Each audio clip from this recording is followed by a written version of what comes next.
it should have looked like if you were downloading the templates or the e-forms off the Oscar Canada User Society website. The objectives are, by the end of our session this morning, is to be able to use the template in the context of a pain management patient visit, to be able to record patient data in a way that makes that data measurable. And at the end of the session, hopefully we can encourage some of you to participate in beta testing these forms. The additional objectives I added was to be able to use the Oscar Canada User Society website to access new forms as they become available in zip format, as well as updating existing forms as new features are added, to be able to add measurements, which is really important for tracking, and to be able to go back to the website to access all forms of new requisitions and other tools to use in your Oscar server. The website, if you went to the right web address, should have looked like this. There's a lot of files which you would have downloaded onto a folder onto your desktop, and from there gone to the upload eForm section of your server to load up all the forms. The key component of this part of your server is to note there are various tabs at the top. It defaults to this area, upload new eForm. The second tab is import eForm, which is the main one to use. The names of the eForms are listed here.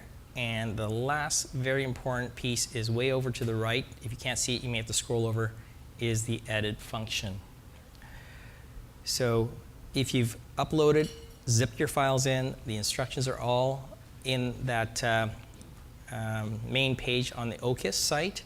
There's a README first PDF file as well as a how to import zip file PDF. It gives you all the necessary instructions. Updating eForms looks complicated, but it really isn't. If you hit that edit button, you'll get a window that looks like this. The eForm here is the PHQ-9 GAD combined eForm. The buttons you need to know about here are the Browse button, which will take you to where you've stored the updated HTML file. If you navigate there and open it, you can then upload, which is the button next to Browse. And what you can't see is at the very bottom of this page is a Save button. So if you don't hit the Save button at the bottom, it doesn't add the new form and the new information to your server. Assuming you've done all of that, you can create measurements, and there are lots of instructions that I've included in your README first PDF file, as well as on the OCIS website. Adding measurements brings you to this window, and the instructions are fairly simple. You just have to type in exactly what's stated here into the windows here. There's 4 sections, and then you're on your way. So I want to show you how it looks in real life on my server. I'm just going to switch screens here.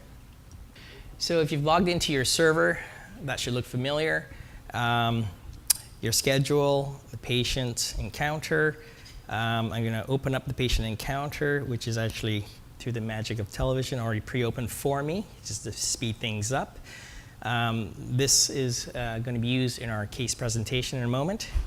The actual form itself, you can search for in this awesome window, search box. I'm just going to delete that. So if you type in the title of their form, you don't have to type in the full title.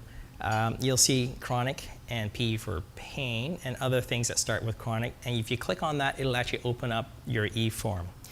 I've already got it open here, and that's what it looks like. If you've seen the low back pain template, it's very similar. The organization is such that you can write your history in this section. You can review for red flags. You can review for yellow flags. Here, red flags I've closed. There's the red flags, yellow flags. If you hover over various sites, there are pop-ups, cues, and such. Brief action planning area, treatments. A lot of this is gleaned from the Train the Trainer session 1. I'm not stating that this is exactly how it should look. This is why we're trying to beta test this to see what features work and what features don't work. A key component of this is where it links to all the other tools that you may need, such as opioid information for the patient, breathing exercises. So you see it's organized as patient resources as well as physician's resources. And if the abbreviations aren't clear, again, hovering over it will give you an expansion of the titles. So if you, for example, want to open the BPI, you would click this, and because of server speed, I've actually pre-opened BPI, and it would look like, I'll just move this aside.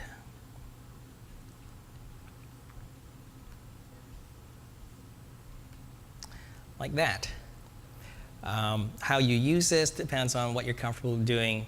I generally don't have the patient draw on the computer in the exam room. I would generally print this out, give it to the patient, and they can complete it in the waiting room. The nurse could give it to the patient before the visit if that was pre-planned, and they can do it while waiting for the room to be set up, or you get them to take it home and bring it back on another visit. So all the linked forms are accessed similarly from that main chronic pain management tool. And once you've completed, you can save it by submitting as with any other e-form within OSCAR. I'm going to move on to a case presentation to demonstrate how this might be used in your actual office. Again, this is sort of a feature that you'll have to figure out how it would work in your own setting. You can show the video in the patient encounter. It's some are 5 minutes, some are 10 minutes, but it links to YouTube videos that are well known, the Mike Evans videos, the New Zealand chronic pain video, etc. There's also ISMP video that describes opiate safety and such. How you actually do it depends on what you're comfortable doing. You wouldn't necessarily want to leave the patient in your exam room with the server open. So you may wish to close the server and just let the video run on the browser. In our area, in Fraser Northwest, we have a tool called Pathways, which has various resources. We can email links to our patients, and so they can watch it on their own time at home. That makes a lot of sense. And hopefully Pathways will roll out to the other areas of the province soon enough. So I'll move on to our case presentation. So we have Brad Stevens, who has an acute shoulder syndrome. He is a 38-year-old man who has injured himself at home while he's pulling a bunch of stacking chairs that didn't move, and he wrenched his shoulder. He works as a golf club manager. A long weekend is coming. He's got a really busy schedule, and he's looking for something to control the pain. He describes the injury to the left shoulder, which creates excruciating pain as he moves. He's not sleeping because of the pain, and he's tried putting ice on it and Advil. The pain is really bad in the morning, such that he can barely raise his arm. He feels quite incapacitated, and he knows he's got a small staff, he's got to work, and he's asking for something for pain. His examination shows tenderness over the shoulder, the biceps tendon, long and short arms of the biceps, and there's pain with every movement. So at this point, is this a patient you'd want to use the chronic pain tool? You probably just use your regular SOAP note and give them some advice on what to do. Pretty straightforward. It's 3 days into the acute injury, and hopefully there's going to be some spontaneous resolution. You might say reduce your activities, continue with the anti-inflammatories, maximize the dose perhaps, and go from there. So that's what you do. He comes back, it's 2 weeks later, and he's been following your instructions. He's minimizing his activities, he's doing his range of motion, taking his NSAIDs, but the pain at rest is worse than ever. He's unable to sleep, he's got another busy weekend coming up, and he's worried about his ability to do his work. So Buddy gives him a couple of Percocets, and it worked. He was able to sleep. His examination is unchanged, and now he wants something stronger for his pain. Are there any of the tools that I showed you earlier that you might be interested in? Is this time for a chronic pain e-form? And there is a dire link in that chronic pain form. There's various tools to assess his risk for maybe using Percocet. So knowing his background is quite helpful. So let's see what happens next. You didn't give him any narcotics. You still pushed the conservative approach, and now it's 2 months later. His pain and stiffness has persisted despite the conservative treatments. The pain is now radiating down the arm and into his fingers. He's concerned. He wants to stop work. He thinks that if he continues to be active, that he's going to do more damage. His boss is on his case because he's not being as productive as possible, and at some point in the conversation, you decide maybe he needs a referral to a shoulder specialist, maybe some imaging. At this point, it's 2 months into the pain syndrome, I'll call it. Are there any tools you think might be helpful? And you're nodding your head.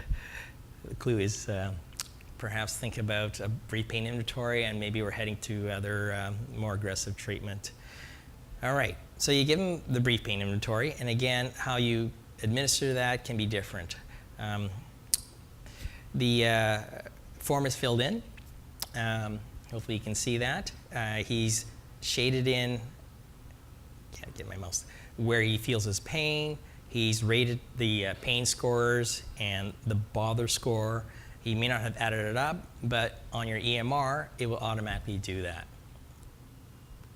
So he's come in for his visit. You could access the brief pain inventory from the search box here. And I showed you earlier what it would have looked like.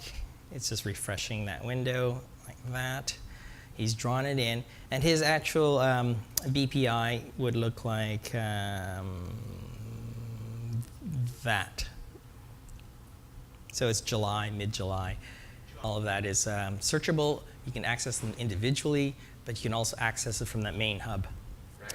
So he's filled this in for you. If he did it on paper, what I do in my own office is I'll scan that in and keep it as a image document, but I'll also transfer the scores to the actual e-form such that I can get it to calculate the score here, and when submitted, it will save the score in your measurements so you can track his BPI as time passes. So he's done that for you, and I'll just switch back to our case. So he still persisted with conservative treatment. It's not going well. He finally has his imaging done, and there indeed is some injury. It shows a partial tear of his supraspinatus tendon, and of course he's still waiting for his ortho consult. It's a long time since the original injury. If he was going to heal it spontaneously, I think most of us would agree that it would have by now. So I think at this point it probably is appropriate to call this a chronic pain syndrome. The case flows as in this manner that you do give him another BPI, and however you want to administer it is fine. Unfortunately, you don't see it here because you weren't given the handout. He tells you at this point that his sleep is disturbed. He can get to sleep, but he doesn't stay asleep. It takes him a while to fall back to sleep whenever he wakes up through the night, and in the morning, he wakes up, he's not really in that much pain. He describes now down the left side burning sensation. There's burning into the fingers. There's an electric shock sensation. The pain is not worse when it's cold. There's tingling, pins and needles, but no numbness or itching. So the hint here is that maybe there's a neuropathic component to this pain. And we do have tools to assess, is this indeed enough symptoms to make a diagnosis of neuropathic pain, and that would be our DN4. It's also accessible through that main template as well as through the awesome box, the search box. And if you filled it in, or you asked these questions, his DN4 would look like this. There's burning, there's electric shocks, tingling, pins and needles, no hypoesthesia, etc. His score comes out to a score of 4, so that's a positive screen. He really is looking for some pain relief. So indeed, you could do this one called the pain catastrophizing scale to see how he perceives his pain. I didn't do an example of that one. So I think most people would probably decide at this time he's definitely needs some pain relief, some improvement in how he's functioning. And the whole idea is, how do we decide if he's a good candidate for using opioids. You kind of hinted at that earlier. You want to do some Dyer testing or questionnaire. Do you know of any other tools to test for opiate appropriateness? There is another tool indeed. Unfortunately, this is a really big form. It basically guides you through how you would choose an opioid or choose an appropriate patient, sets out the goals, checklists for things you want to have in place prior to prescribing. But we were referring to, a tool that might assess this patient for appropriateness of using an opioid. And there's an opioid risk tool that seems to be very helpful. It's divided between male and female patients, and there are certain key components of the history that you want to elicit. So for Mr. Stevens here, I'll just go back to our presentation for a moment. You start asking about some of these questions. He tells you that he's been addicted to painkillers in the past after an injury. It was Percocet that he'd been using, to the point where he had to multi-doctor to acquire the drug, as well as getting them on the street. He stole money to feed his habit, and ultimately ended up in a drug detox program where he successfully quit the habit, attended Narcotics Anonymous for many years, and has stayed clean ever since. So that may raise a few red flags and alarms. He did have some use of opioids because he got 2 perks from his friend. He did, didn't he? So would you manage his pain differently at this point? This is my cue to go back to the opioid manager. So if you actually put in the scores, and here you can check the boxes that are appropriate. We didn't ask about his family history, but he admitted to himself using prescription drug inappropriately. He's a younger person. Younger people tend to have a higher risk. And he has a score of 6, which if you click that, it would highlight it as a moderate risk patient. So here's a patient who may need a little tighter boundaries, limits set, agreements, etc. And that's in your checklist. So in the checklist, you could introduce him to key information needed for using opioids, if that's your plan. This is taken straight from the National Pain Center at McMaster, and it has several key points. The first 3 basically outline why opioids could work for you, why they're good. The second one is why opiates are bad for you, the side effects. And the third one is why they can be risky to use. The rest of it leads to safety features that need to be instituted for using opioids. And it segues really nicely into an opioid agreement, which probably in this patient you strongly want to consider.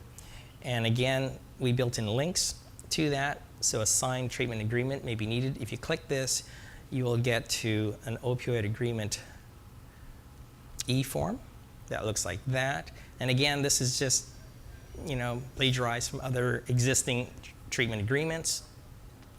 I usually go through this clause by clause, get them to acknowledge what I've stated, check the boxes as we go through, print it out, so they sign it and I sign it.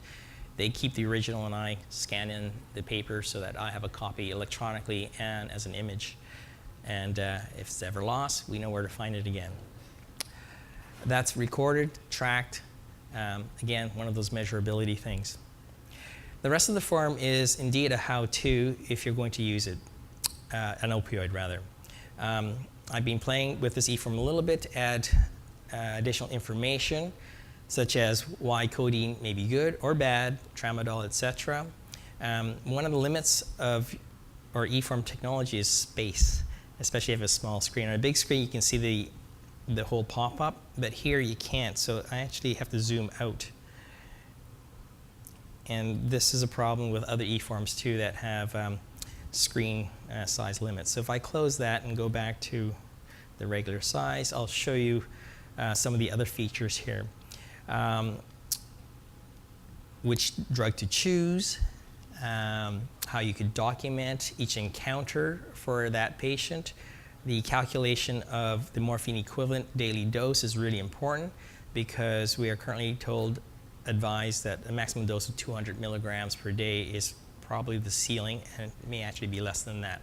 To calculate that, I built in the calculator. So if this person was using, for example, a couple of Tylenol 3s per day, 60 milligrams, you could click the calculate, and it'll calculate the morphine equivalent. And it goes the other way too if you're switching opiates from morphine to something else. So I found that using this reference here is somewhat confusing to calculate. So that's basically it for the opioid manager. We didn't show you the second BPI. You know, the 9 months into the syndrome, he had a second BPI done. So you can see every time you save a form, it's here. The opioid manager, his BPI, his second BPI is here. It just takes a little moment to load up. We're pretending we fast forward to 9 months later. Now it's February 2015.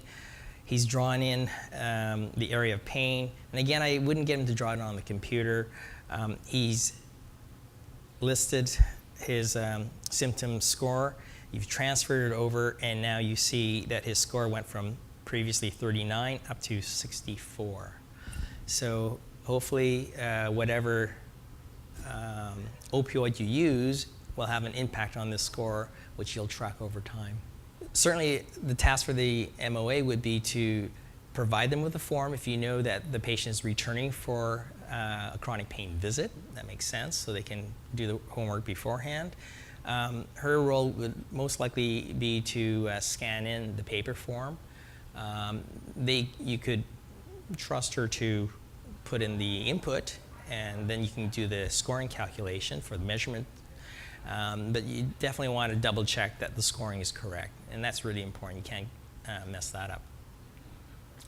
So the last part of our agenda was to actually introduce the idea that we do need people to test these tools out to see what works and what doesn't work. And not a lot of people in the room here, but we're going to send invitations out to other Oscar users, new users, and also experienced users to try these tools out in real life patients to indeed see how it would work on more frequent visits and give feedback to PSB. And this is funded. You'll be paid for that, as well as your MOAs who participate. And hopefully gives a better idea of which tools we should all be using. These are tools that the other EMR users are going to apply as well, and hopefully we'll come to some consensus as to the ideal groupings.